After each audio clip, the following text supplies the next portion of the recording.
이름하니 둘다 임대하여 에녹을 낳으니라. 가인의 아들 이름이 누구라고요? 에녹. 승천한 에녹도 있죠? 네.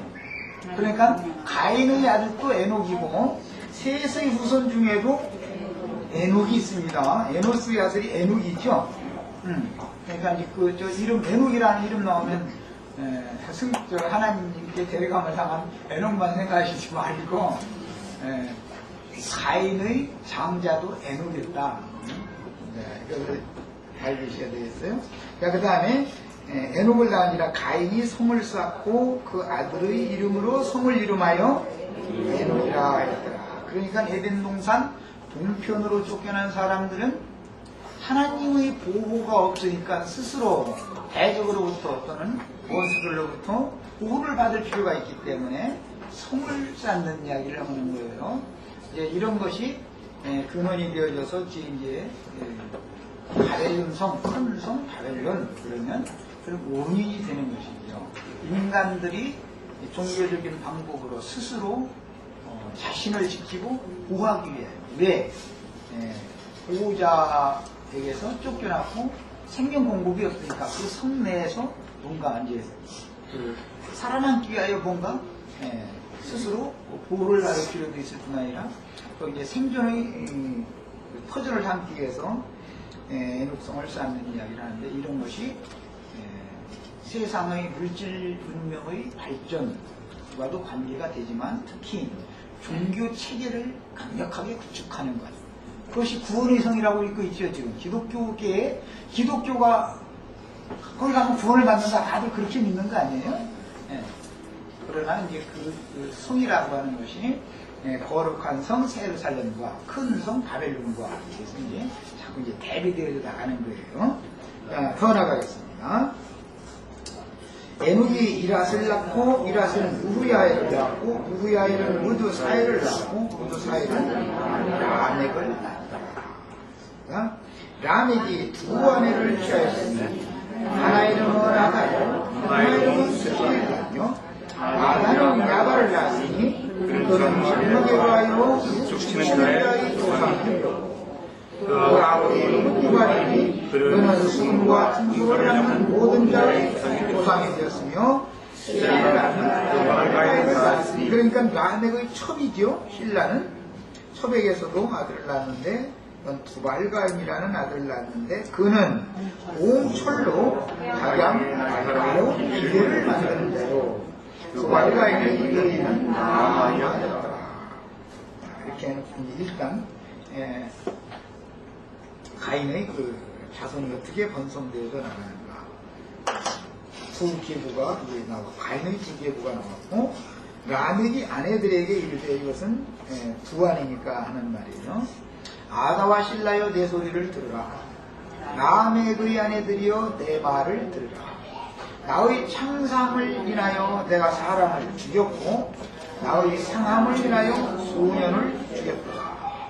여기 가인이 에덴 동산에서 쫓겨날 때 나를 만나는 자가 나를 죽이겠나이다. 죽음에 대한 공포심을 가지고 쫓겨났었죠. 그런데 이제 가인의 후예 중에 라멕의 후손 중에서 그 라멕이라고 하는 가인의 후예 중에서 라멕이라고 하는 자가 오히려 반대로 남을 죽이는 사람이 되는 이야기를 지금 하는 것이죠. 이런 것이 다 비밀입니다. 가인에게 처음에 표를 맡겼을 때는 구원을 얻게 하려는 의도로 표를 맡기신 것입니다. 사람들은 그냥 문자들이고 읽어버리기 때문에 특히 기독교계의 그 칼빈 신학 그 사상에 힘시되어 있는 사람들이기 때문에 가인이 육신으로 죽임을 당하지 않게 하기 위해서 표를 맡긴 거다. 그렇게 말하는데 그렇지 않습니다. 성경이 하나님께서 누구를 죽이지 말라고 표를 맡겼다라는 말은 하나님의 목적에서는 사람을 구원하기 위하여 표를 맡기는 것인 것이지 육신이 안 죽고 살면 뭐하라고? 아니 육신이 안 죽고 영원토록 살아요? 그 표를 가지고 있으면 그러면 가인이 안 죽고 영원토록 살았어야 되잖아요. 육신적으로. 이게 그 표를 말하는 것이 아니죠. 하나님이 말하고자 하는 의도는.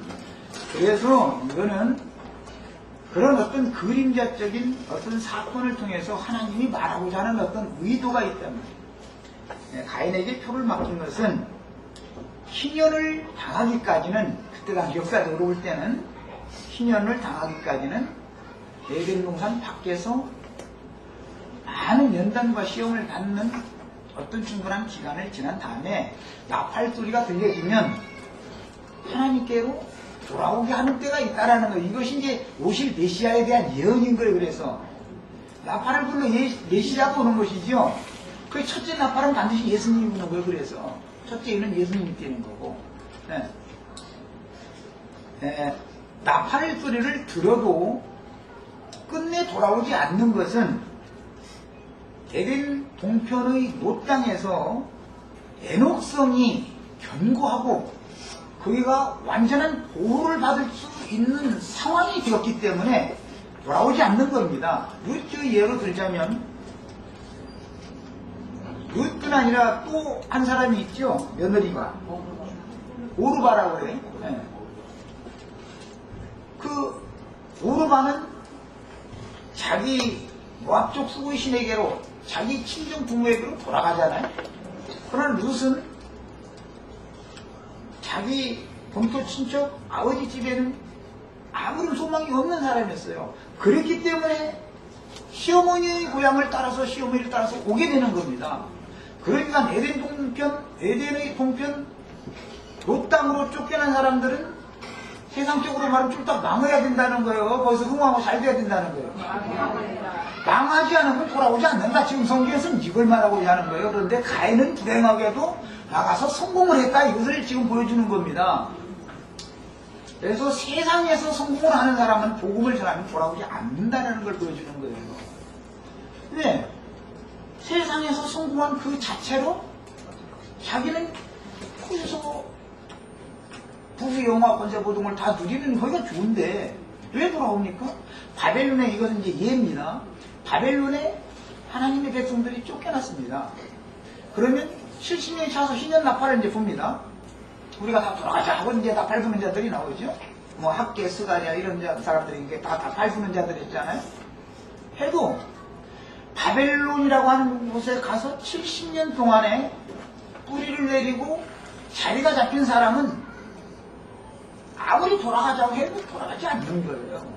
왜 거기서 다 자리 잡고 산다고 70년 동안에 지금 죽을 고생을 하고 세상 거기서 정말로 별고생을 다 하고서 겨우 지금 이제 먹고 살만하니까 핀설털이 돼가지고 도로 자기 옛 고향으로 다시 돌아가자고 그러니 누가 돌아갑니까?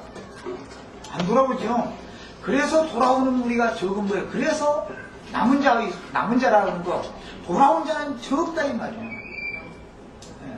그래서 이런 말을 하면 좀 그렇지만 인간적으로 세상에서 흥망하고 성공한 사람 치고 복음을 잘 듣지 않는 거예요. 그렇다고 뭐 세상에서 이제 또 이렇게 말하면 또 오해해가지고 세상에서 거지 되면 다 복음 듣고 구원받냐 또 이럴까 보셨는데 저는 지금 그 말 하려는 게 아니고 세상에 대하여 뭔가 부여하고 세상에 대하여 소망의 끈을 굳세게 붙잡고 있는 사람은 돌아오지 않게 된다. 이제 그렇게 되는 데는 어떤 원인이 있다. 이제 난 이걸 말하려는 것이지. 거지 상거지 된 사람 보고도 예수 믿으라고 예수가 반백해지나고 이러지 마음이 강박해지면은 절대 돌아오지 않는 겁니다. 그러니까 이것은 뭐냐, 사람의 마음의 문제다 이 말이에요. 마음의 문제다.